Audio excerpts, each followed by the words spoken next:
What is up, my friends? Welcome to the Craft of Fatherhood podcast. I'm your guide, Ned Shout, working down here in the camper van office at the beach. Got my oldest daughter doing homework outside in the hammock, and it is a little bit loud out there.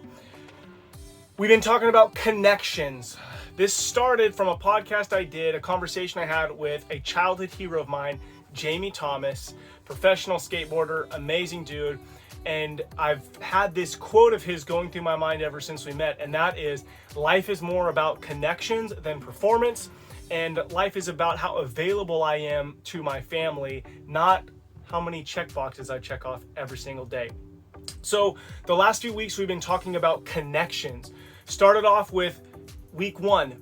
Are you connected to yourself? Do you feel connected in your own body to yourself, to who you are, to who you're becoming? Second week is, do you feel connected to your kids? And how can you feel more connected with your kids? Week 3, we talked about feeling connected with your spouse. What does it look like? Why do we overcomplicate it? How can I be connected to my spouse? And today I want to talk about being connected to your friends. What does it mean as a dad, as a man, to have friends? This becomes more difficult, I think, because how busy we are, how full life is with marriage and kids and work and business and all the stuff that fills our calendars, our days, and our plates. But I don't want to miss that having connections with other men and with friends is critical to, I think, the health of you overall. Now, this doesn't mean we have to go spend a ton of time with this, but we do want to be intentional in this area. When I think of friends, I think of 2 areas. The first area is, who are your neighbors? Who are the people you grew up with? Who are the people you went to school with, went to college with? Who are your cousins, brothers, uncles, friends that you've had growing up? Sometimes we walk away from those groups missing that there's a connection that I have to my childhood friend, John, who grew up across the street from me. There's stuff that him and I have in common that no one else can make a connection of because we grew up together. We experienced the same street. We experienced the same going outside and the acorns and the bicycle jumps and all those things. There's no one else who can relate with me the way that John can. I'm about to have my 20-year high school reunion, and part of me doesn't want to go because it's just another thing and I haven't seen everybody and I haven't talked to everybody and our circles are all different now.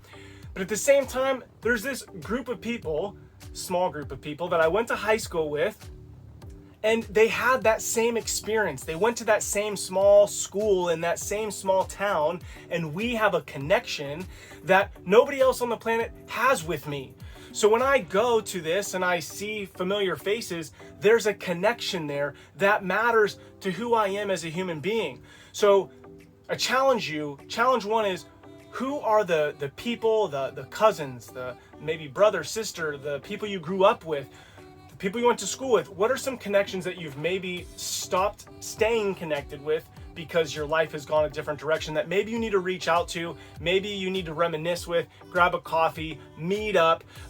There's a group of guys, that I've gone camping with every year, and then we just stopped going. And I saw them recently, and there's this we miss being together.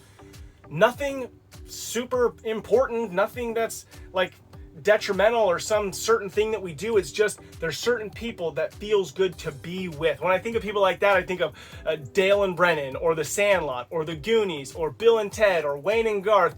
People who just happened to cross paths and start to do life together. There's a connection there, and I don't think we want to miss that connection as long as those relationships are healthy and helping us to be healthy.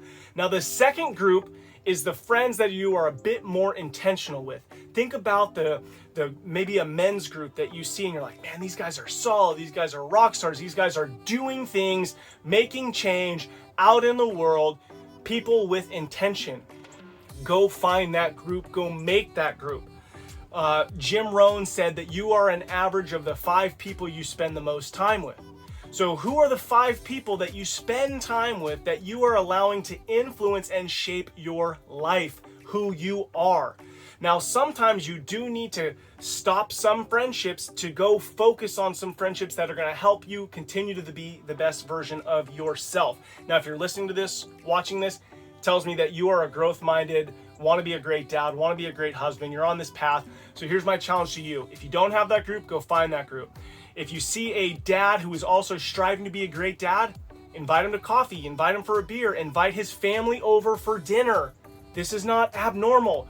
Create a connection, and that comes through spending time together, okay? Fathers, you matter, who you are matters, what you do matters. Together, let's rebel against the view that fatherhood has little impact and create lives engaged in mastering the craft of fatherhood.